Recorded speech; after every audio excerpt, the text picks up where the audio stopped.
Cookie Stoner, and welcome to Cookie Stoner Presents. We're in our fourth segment, and you look like we're going to start giggling. We're getting the church. We're not even in church yet, and you're getting the church giggles. With Natalie Johnson, Madge Atkinson. I've got to call you Pastor Madge because we're going to talk about Unlimited Ministries, which is, tell us again where you all are located and what you do. We're located on Madison Boulevard in Madison. We're Unlimited Ministries. We're a very diverse group. Diverse. So you're a welcoming. You are a welcoming church, and you really do meet people where they are. Oh, absolutely. We're welcoming, we're opening, we're affirming. It doesn't matter your race, your gender, your sexual orientation, your identity, your pedigree. Nothing, really. It doesn't. We have a good mix of people. We do. We do. People. We really do. And we were talking about, I know Madge, when we interviewed you or talked to you, had a conversation. It's not really, obviously not an interview. How many people with their dog barking back there, people not. But there is a lot of y'all just exude compassion, love. I told you, you're just like a couple of magnets where you're like, I want to go hang out with them, but just because, you see all these memes and all this thing about getting toxic people out of your life and bringing great people into your life. You are good people, and when you've got a church that shows, and as you said, you're all about God's love, and you both were raised in not just religious homes, you were raised in faith-based, loving God homes, right? Believer. Yes. I know that you're, Christian homes, and I know that, as you said, you never had a problem with that, and you both knew that God loved you. So y'all want to, if anyone, and I guess now I'm putting words in your mouth, but if there's anyone out there who is questioning any of that, just come let you guys love on you. That's what it sounds like. Y'all love on people till they love themselves, and that really is kind of what it's all about. Is you always hear God showing through others, Yes. and that's really kind of what it sounds like you guys do.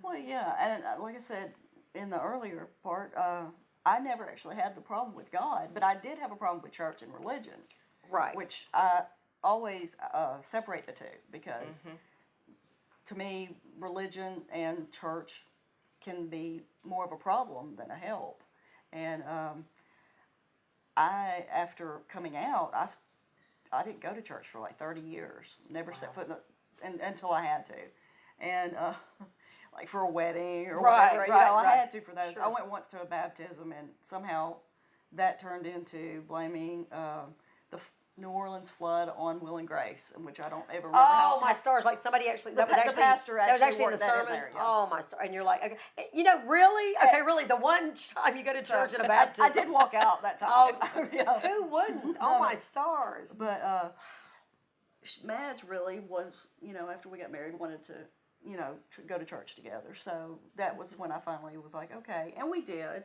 and it was a place that was welcoming to a point, Right. And then after that, I should have known better. I'm not going to go to church ever again, and that sort of thing. But with this, to me, it's not necessarily about the church or even a God thing. It really is creating a safe place for anybody. If you agree, even if you didn't worship, you could still go and know that you're loved. Sure. So, and that's, it doesn't even sound like y'all are there to even convert people or change people. You're there sharing who you are and sharing, and I suppose when people come in, they're respectful of, your ministry and what you're doing. Yeah. But if you teach, especially like you said, you have the heart for younger people. But do you have a lot of older people in your mix or in your generation, in your church that sort of either have come out or they have, or perhaps they just have been in church and it's been a bad situation, so they come there for that? Right. We have such a motley crew. And it's wonderful. I love it because we have young people and we have older people. And a lot of them have been fed up with the status quo conservative church. Right. And they're not gay people. Yeah. So you do have to So make sure. That's a good point to make. Yeah, we're not a gay church and we're not a straight church. Right. I'd say, hey, we're just the body of Christ that gets together, and we do love God, but yet we also talk about social issues. We talk about how we can be an impact in society and love people for where they are. Okay, and that so when you see something, do you like when you see something that is unjust or negative or that someone is doing? Do y'all then I guess preach from the pulpit that this is wrong, or do y'all just say, look, we want to meet it with honey and we want to help change this, or is it more activism or? That's me. Yeah. Oh, yeah. I'm Natalie's the activist. I wasn't going to say anything. No, I'm just saying, I like that. I love that. And which is really good because I want to nice come at it balance. from the A perspective balance. of love. Always being diplomatic. And always helping people have an understanding, but yet there is a point, like Natalie shares, that there's a time to stand up, speak up, show up, and rise up and resist do. and revolt kind of thing. And you know what? Not only be love, do love. Yeah. And so this is how we work together as a team. She comes from it from more the biblical standpoint, and sometimes I'm more the social justice. So. Well, and and we all do know from even any stories about Jesus Christ that he was kind of a social warrior. If that's, am I allowed to say that? I don't know if that's heresy or not, but I think he was. I think there was a way to say that. He turned some tables. Yeah, He sure I did. think he. Yeah, I think he really did. I remember. He really that story. did. Yeah, he really did. And a lot of he did speak out against the people who were the religious people at the time, the Pharisees. Of and all course, that stuff. that mean, there's all about they the were the Pharisees, ones who wanted to crucify him. So right. there you go. Yeah. When there was one more thing when I was thinking of that, when you were talking about, and this is like a bad thing to do, and something was like, oh, I do want to touch on that. Just something. Oh, I know what it was, and I want to keep it. We don't even have to edit this out. Madge said in her interview that I've never known it, and I've said this. I even said this to Nancy Thomas, the licensed counselor, as I've never known anybody who prayed to be gay. You hear all these people everyone who's been in this coming out series said, I would just pray. I would just sit there and just pray to God, please not let me be gay. And so people would pray not to be the way they were born, but Madge said, I never prayed. No one has ever prayed to be gay. She just credited that and said that was a Natalieism. So that was a Natalieism. You got to. Well, that's what we've heard. I was like, yeah, and then I was like, oh yeah, like bar friendly. I'm gonna have to keep bringing that one in. I do like. I'm gonna use that one. Friendly. I do like that. I was very bar friendly. So no one has ever prayed for that, as you said, and we're hoping to. This has been a process since the middle of October, I think, when I started doing this series. And, we've had people reach out. As I told you, I've had, parents reach out. I've had people who have just now come out who've reached out to me. Some people are like really want to do it, and then some people are like, I want to do it, but I don't. And here's what I actually had a couple of people schedule interviews, and then they said, and they apologized to me as if I said, you know what, this is not about me.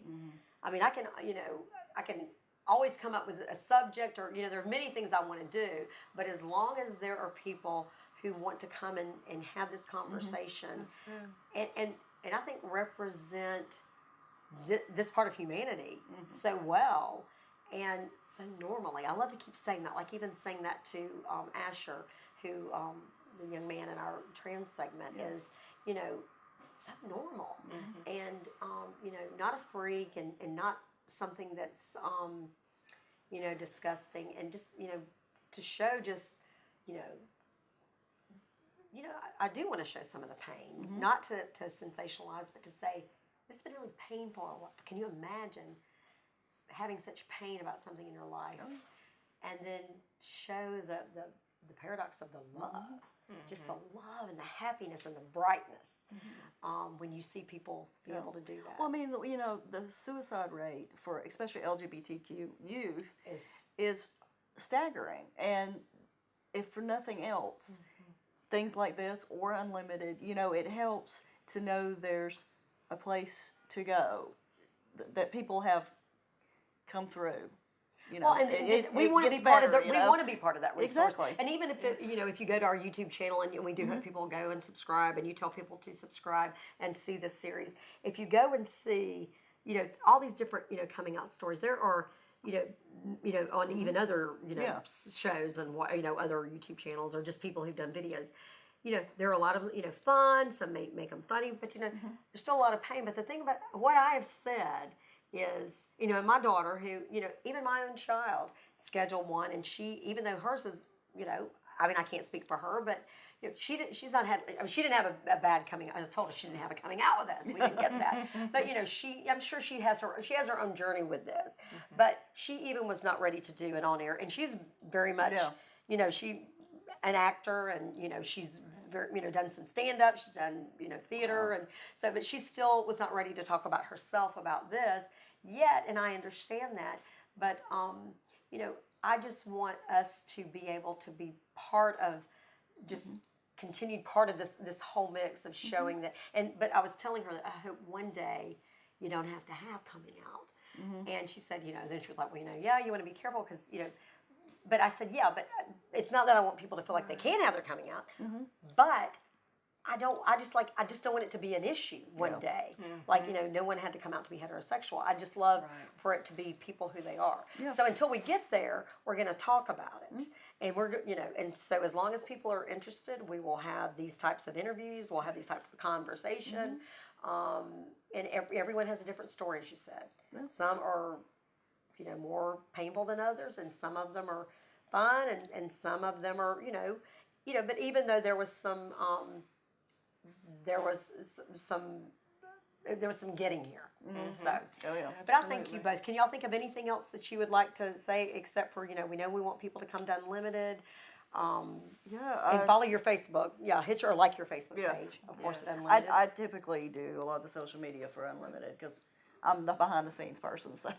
Usually you She's were so funny. I can tell, and y'all are such a great team, and I can tell that about y'all. And you both just have that sort of the yin and the yang kind of thing. So, thank you all again for spending this wonderful Friday night on date night. Who are y'all kidding? I know y'all don't do anything on Friday night. Well, not with all the animals. I know, really. I know. I was going to say, you got to go back home to your zoo, right? Just like as you fit right in with mine, though. But thank you again so much. And you two are just gems, and I just enjoy y'all so much. Thank you again for being with us.